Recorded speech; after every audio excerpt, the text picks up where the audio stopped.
Hi guys, welcome back to my channel. Today we will study about transcription in eukaryotes. Previously, we have studied about how the transcription occurs in prokaryotes. But in this video, we will study about the transcription process, how it is done in eukaryotic organisms. So in eukaryotic organisms, the transcription process is almost the same, but it has only two complexities or two differences that it has as compared to transcription in prokaryotic organisms. So if you have not seen the video on transcription in prokaryotes, I recommend you to watch that video so that you can understand this transcription in eukaryotes easily.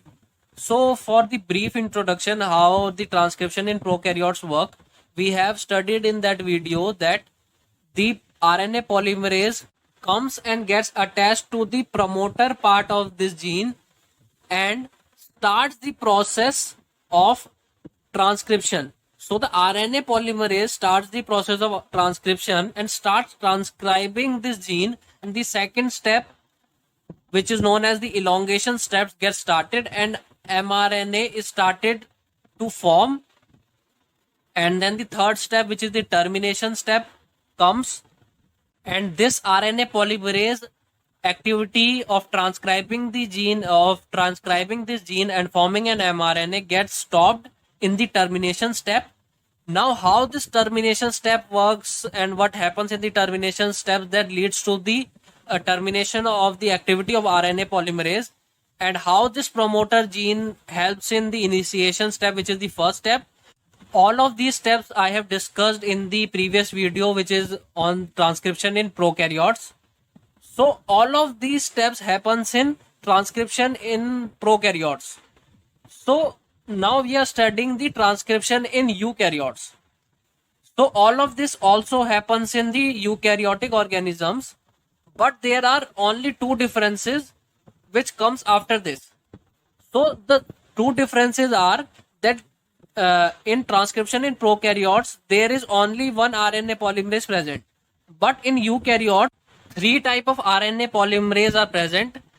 The RNA polymerase 1, the first type of RNA polymerase which is present, transcribes the ribosomal RNA, and the RNA polymerase 2 transcribes the mRNA here. So we can also say that the RNA polymerase 2 transcribes the mRNA in eukaryotes.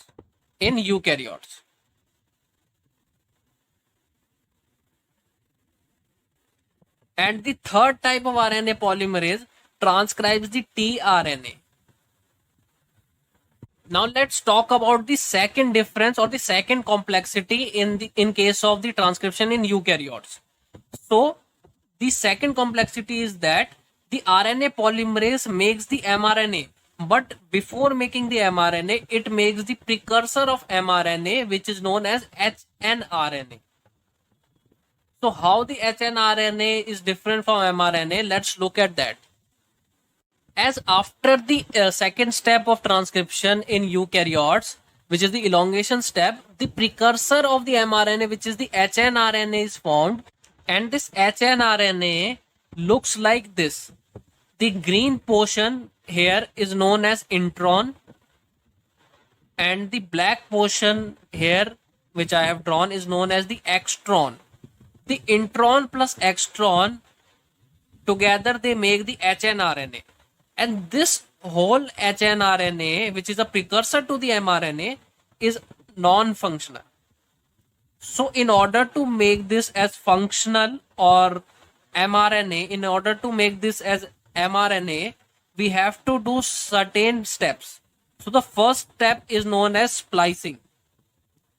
So in splicing what we do is we remove these introns, this green portion, we will remove this green portion from this hnRNA through this process.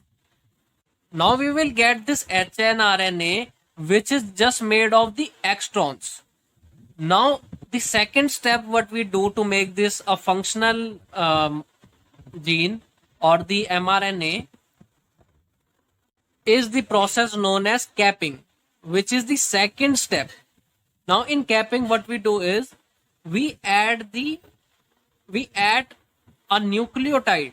We add a nucleotide here, which is methyl guanosine triphosphate. So we add this methyl guanosine triphosphate to the 5' end of this hnRNA.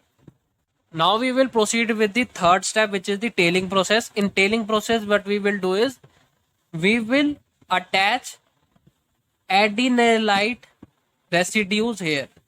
Adenylate residues here at the 3' end of this hnRNA. So this is the tail of this hnRNA. We consider this as the tail of this hnRNA. So we will attach the adenylate residues here, and we will attach multiple of these adenylate residues. That's why this region can be called as, after the tailing process, as poly A tail, because poly means many, A means the adenylate residues, and tail means the after tailing process, this acts as the tail of this hnRNA, and the after the capping process, this methyl guanosine triphosphate acts as the cap of this hnRNA. So this can be known as poly A tail, and this process can be known as polyadenylation. So after all of these steps, the first step splicing, and the second step capping, and the third step tailing, this hnRNA molecule becomes functional and can be called as the mRNA, which is the final product after transcription. So after all of these three processes, we get the final product, which is the mRNA. So in this way, the transcription in eukaryotes work. I hope you have understood each and every concept in this video. If you have any doubts, you can ask them in the comment section.